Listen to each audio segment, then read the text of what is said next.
రవి బాబు రవి రవి రవి ఎన్నేళ్ళైందిరా నిన్ను కళ్ళారా చూసి ఎంత పెద్దవాడు అయ్యావురా ఇప్పుడు ఇప్పుడు మీ నాన్నగారు నిన్ను చూస్తే ఆనందంతో ఎంత పొంగిపోతారో తెలుసా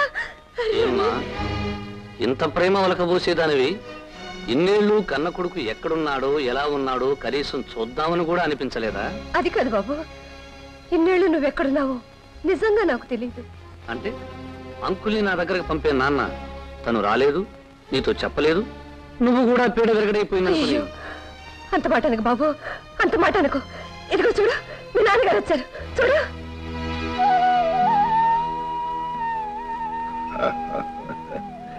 రవి మై డియర్ సన్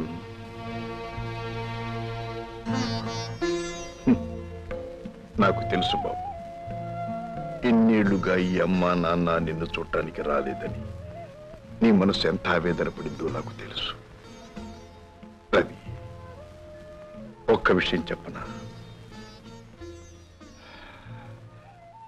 ఆనాడు నేను దెబ్బ కొట్టానని ఇంట్లో నుంచి వెళ్ళిపోయావు అలా వెళ్ళిపోవటంతో నా మనసుకు తగిలిన దెబ్బ నీకు తెలియదు బాబు గుడ్ వెరీ గుడ్ డ్రామా చాలా బాగుంది మీ మాటల్లో మతిపోయేటంత ప్రేమానురాగాలు చూపిస్తున్నారు ఇట్స్ ఆల్ రైట్ ఇంతకీ ఇక్కడికి నేను ఎందుకు వచ్చానో తెలుసా ఇన్నేళ్ళు కన్న కొడుకుని వదిలి కనీసం చూడ్డానికి కూడా రాని కసాయ లాంటి తల్లిదండ్రులు ఎలా ఉంటారో చూడాలని ప్రేమకు అర్థం తెలియని బండ లాంటి తండ్రి అనేబడే వ్యక్తిని కలవాలని వచ్చిన పని అయిపోయింది వస్తాను ప్రేమ గురించి ఎవరి దగ్గర నువ్వు మాట్లాడేది నీ బాగు కోసం నిన్ను దూరంగా ఉంచి ఇన్నేళ్లుగా అగ్నిపర్వతాన్ని గుండెల్లో భరిస్తున్నా ఈయనకు ఆ ప్రేమకు అర్థం తెలియదంటావు నలుగురు నీ గురించి అడుగుతూ ఉంటే నిజం చెప్పలేక అబద్ధం చెప్పలేక ఆవేదంతో కుమిలిపోతున్నా ఈయనకు ఆ ప్రేమకు అర్థం తెలియదంటావు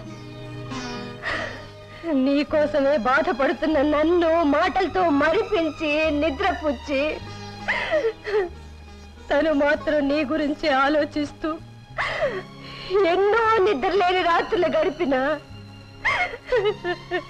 ఈయనక ప్రేమకు అర్థం తెలియదంటావు రవి రవి చాలురా చాలు ఇంతవరకు నువ్వు విధించిన శిక్ష చాలు ఇక నువ్వు వేసే శిక్ష భరించే శక్తి వయసు మాకు లేదురా రవి బాబు రవి అమ్మనిరా అమ్మని అమ్మని బాబు నీ కాళ్ళు పట్టుకుని బ్రతిమాలుతున్నాను నువ్వు మమ్మల్ని విడిచి వెళ్ళొద్దురా ఇంట్లోకి పద బాబు Ravi Ravi it's all right నీకోసం ఉంటా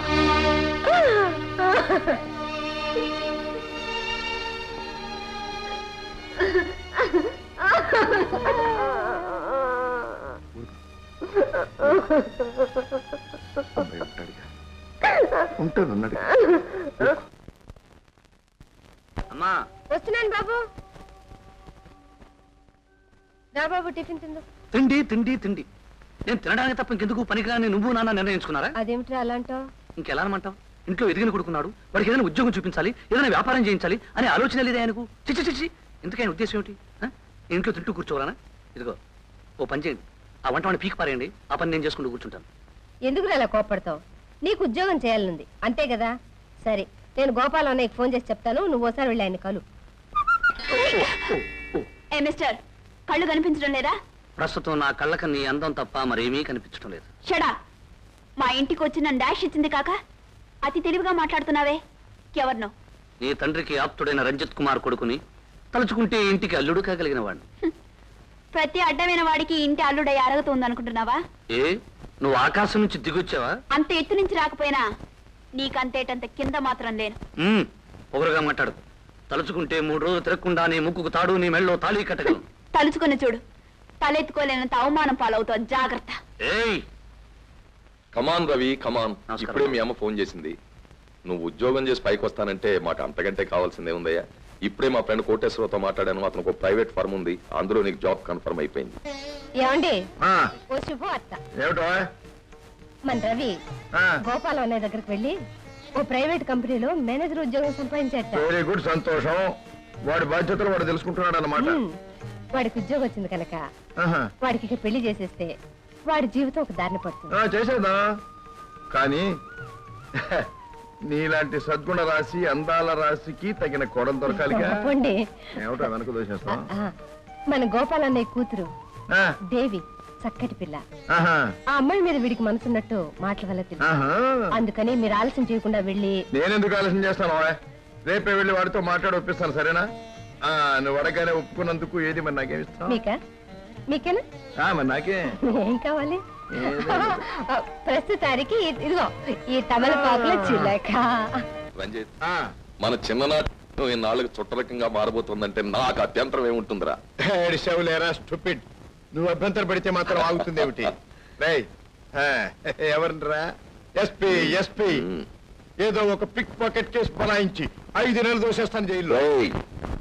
నేను రిటైర్డ్ మేజర్ అన్న సంగతి మర్చిపోతున్నావు. విజులు కొట్టానంటే చాలు మిలిటరీ అంతా వచ్చి నీతో ఫైట్ చేస్తుంది. అమ్మా దేవి చూడు, పెద్దలం మేము మాట్లాడుకున్నాం. ఇక పిల్లలు మీరేదైనా మాట్లాడుకోవలసి ఉంటే. మేము ఇక్కడ ఉండడం మీకు అభ్యంతరం అయితే చెప్పండి, అవతల ఇది మాత్రం కరెక్ట్ గా చెప్పావు. ఎవరు ఎక్కడికి వెళ్ళక్కర్లేదు. నేను అంకుల్తో మాట్లాడాలనుకుంటున్నాను.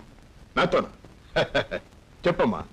ఏం లేదు అంకుల్, నేనే మీ కూతురునైతే నాకు గుణవంతుడైన అబ్బాయినిచ్చి పెళ్లి చేయాలనుకుంటారు కదా.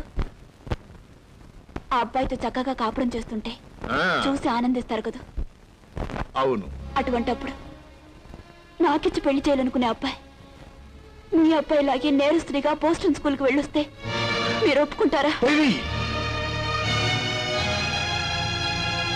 అంకుల్, నేను ఆడపిల్లనే కానీ ఆట బొమ్మను కాను. నాకు ఓ మనసుంది. ఆ మనసుకు కొన్ని ఇష్టాలున్నాయి, కొన్ని కోరికలున్నాయి, కొన్ని కలలున్నాయి. వాటి గురించి పట్టించుకోకుండా పెళ్లి జరిపించేస్తారా? దేవి, ఏమిటది? అంకుల్తో మాట్లాడే విధానం అదేనా? మేజర్,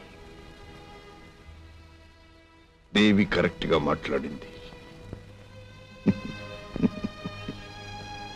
అమ్మా దేవి, నీ మనసు తెలుసుకోలేక నేనే తొందరపడ్డాను. I'm sorry, extremely sorry. Devi, నిన్ను కోడలుగా చేసుకోవాలనే తొందరలో నీ మనసు తెలుసుకోలేకపోయావమ్మా. రంజిత్, జరిగిన దానికి చిన్నపిల్ల మాటలకి నువ్వేం బాధపడకు. మేజర్ నేను బాధపడుతున్నది ఆ మాటలు కాదురా. ఇటువంటి వ్యక్తిత్వం ఉన్న పిల్ల మా ఇంటి కోడలు కాలేదే అని బాధపడుతున్నాను రా. It's all right. Marriages are made in heaven. పెళ్లిళ్ళు స్వర్గంలో జరుగుతాయంటారు. మన చేతుల్లో ఏముందిరా? Take it easy. వస్తాను. కమా.